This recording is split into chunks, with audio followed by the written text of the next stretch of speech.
MTZ 192. At. Gözəl Biləsuvar rayonunun Dərmançan kəndi Ceyhun qardaş. Onu töy tulla. Töy. Baba. Ay maşallah. At. Töy at. Hamsını at. At.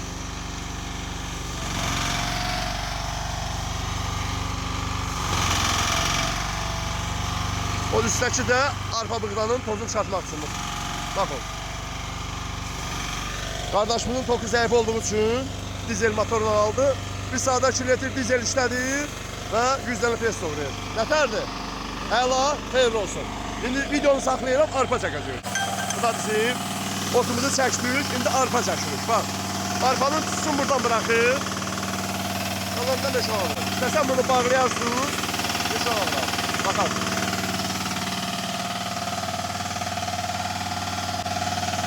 Buradan arpanın borusu amana çıxır. Bunu arpa tökülür. Bakın. Siz bunu buna bir tane turba uzatarsınız. Turamı vurar ambara hamara çıkmaz. Bak o da gider. Arpamı da tutardı buna. Buna bak.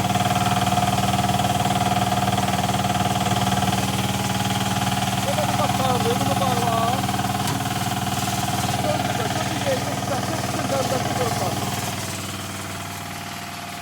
Kime lazım olsa əlaqə saxlayın. Ot, saman, arpa, buğda, səsin. Lazım olsa otu da meşana vura bilərsiniz. Meşana vuranda artığını buradan çıxardacaqsınız. Bu da yemdir özü. Bunu da salın ambara. Bu da vursun elə ambarın içine gene pıldır da o var. Yemdir. Ya bunu təzədən döndər sal bura. Ne bileyim ne istəsən eləyə bilərsiniz. Bu da 5 tane sertifikası var. Bir sertifikası üstünde 2 sertifikası, 3 sertifikası, 4 sertifikası, 5 sertifikası. Hadi söndür. Söndür.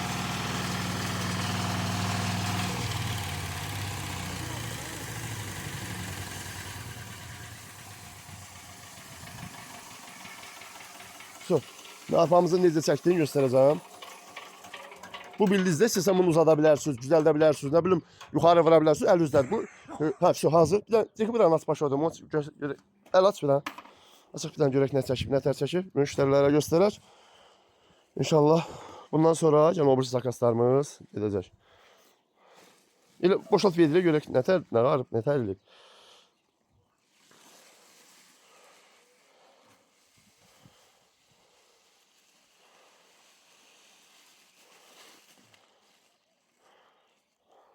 Nətərdir? Yani.